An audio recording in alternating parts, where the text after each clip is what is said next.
Hello everyone, welcome to another Daily Gym. Today is Friday, August 16th, 2024. Yes, a Friday edition because I missed, Monday and Wednesday. Today, I want to talk about track records versus future plans. So this is inspired by a conversation I had earlier with a friend who was telling me, man, you need a business model, you need a business plan, you need to show down, put down on paper exactly what it is you hope to achieve in the next who knows how many years, the structure of how it's supposed to work. And that is how one gets funding. That's how one raises money. That's how one gets trust in people for going forward. And I push back on the idea because I'm familiar with the MacArthur Fellows program, which is sometimes called the Genius Grant, where they actually don't require any future plan documentation. What they do is they go around and they look for people who they believe have very solid track records of creation, innovation, challenging the bounds of culture and society and science and all these things. And then when they find that person, through a very secretive process, but once they find that person, they give, $800,000 over 5 years. And I think they choose 20 or 30 people a year. And for me, that is a counterexample to the idea that we actually need tremendous amount of detail and data on how the future is going to plan out or how we think it's going to plan out in order to gain trust with other people. And so when I worked in innovation consulting before, the one thing we talked about a lot was that it's very hard to sell a project by telling them what innovation consulting is because most people don't know. It's very intangible. Consulting in general depends on the type of consulting, but some businesses tend to sell intangible goods more than tangible ones. And in this, sometimes the qualitative experience of people in the past, also known as testimonials, can really shed light on what the service is and how it has helped people in the past, and therefore give an insight into how it might help people in the future. This is also for restaurants. We look at reviews. Reviews are track records. There are past events and how those past events impacted people, and we use these to predict the future. Arguably, I think human and maybe other animal intelligence is I think most brains probably operate in this way, where we look at past experience and therefore try to predict the future. I think emotion actually is very core to this, that a lot of times when we have something that strongly shakes us emotionally, whether it's fear, whether it's anger, whether it's sadness, excitement, joy, it can get so deeply embedded in us that we expect certain things will happen when that thing happens again.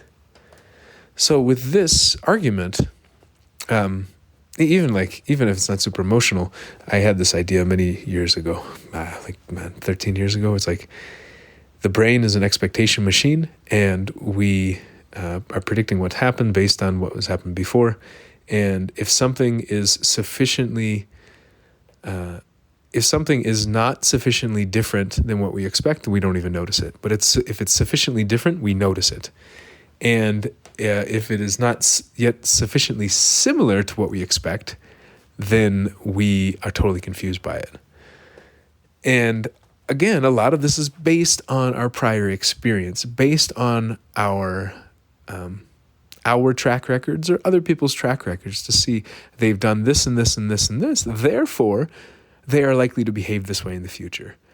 I actually think a lot of funding and a lot of trust is based on this. It's not based on what people say they're going to do. It's based on what people have done before or what we have experienced when people have said that they're going to do certain things, or what we've experienced of how we think people who look like them or behave like them have behaved in the past and therefore will behave in the future.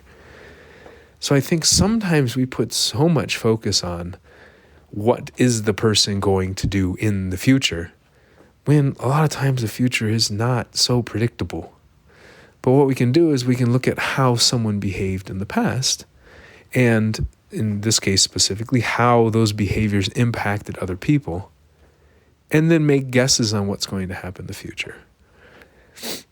That's the approach I think I prefer to take when it comes to life in general, but especially when it comes to fundraising, when it comes to running, giving services, or providing help to people in the future. Because, for example, I didn't know that I was going to meet a guy out dancing in the club who is from South Sudan, who is a negotiator with the peace talks that are happening at a high level, high government level, to try to bring peace to South Sudan, and who might be interested in having me come out and give a talk or a workshop.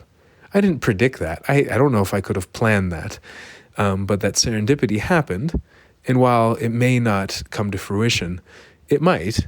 And if it does, that can be another example of something that has happened, which can inform things that might happen in the future, or give people a perspective of what might happen in the future. And so I'm super excited about that. And I don't know, when people put pressure on me, describe what you're going to do with the money, or describe what you're going to do with, I don't know specifically. My best description is, well, this is what I've done with it before.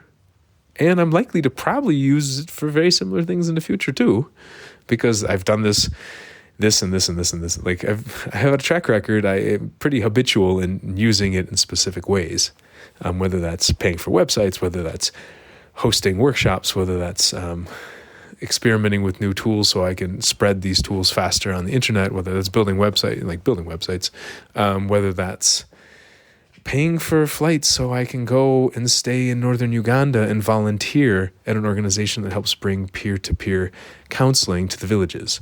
Or whether that's flying to Germany and helping people on a Train the Trainers deal with some deep emotional issues, or having conversations with people on a Make Music Not War project about conflict resolution, about war, the war in Gaza, and different places as well, and having some deep philosophical conversations and helping people process some things like this. I didn't predict necessarily that that's what I'm going to do, but this is what I've done in the past, and there's likelihood I'm going to do something similar in the future. So the whole point of today's episode really is just that I think sometimes we can get so lost on focusing, well, what are you going to do in the future?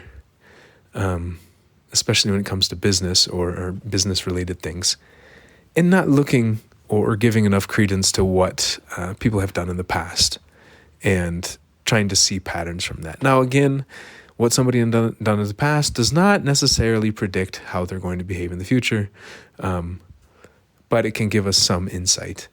And again, what somebody says they're going to do in the future doesn't necessarily guarantee that they're going to do it in the future. And I don't know, just this idea of trying to not only look at the 5-year, 10-year plan that people have, but also paying attention to what have they done, therefore what are they maybe likely to continue doing. Last thing I'll say is that a lot of times in Silicon Valley, people that do get funding for their projects, for their apps, for their businesses and such, they get it. Maybe a part of it is the business plan and how it looks like they're going to go forward with it. Sometimes they just get it because they've had prior success, and people go, oh, this is the person that started X, whatever company. Screw Twitter for calling it X. I don't like that at all. But, this is the person that started blank company. And so therefore that company was quite large. So I trust that they're going to use the money probably in a good way. So I think that happens a lot. I think it's actually, trust comes from prior actions more than actions we say we're going to do in the future. And so I guess really what I'm trying to say is I want to do a better job of telling people the things that I have already done, showing people the things that I've already done, and also showing the impacts. And so part of that is, I think I've already done before, asking people to share stories of how my work has helped you. And that can be my work in a very formal way, whether that's a class like emotional self-defense, or it could be one of the trainings I've done in Germany. It can be from the podcast. It can be from iFeelio back in the day. It can be from one-on-one conversations we've had. It can be from just kind of admiring from afar, or just, very informal interactions. It doesn't have to be something really big. But if you do want to share something like that, I'd be super grateful. You can go to tell.jimkleiber.com, tell.jimkleiber, KLEIBER.com. And then there's a form you can fill out. And I would be so happy and grateful if you just sent a little story letting me know how I have helped you in the past. And if you prefer, or if you allow, for me to share with other people so that other people have a better idea of what I've actually done and how my work has impacted people, I think a lot more than maybe even I expect. So on that note, thank you so much. Hope you have a great weekend and look to talk to you on Monday if I don't miss Monday's episode. But I want to get better.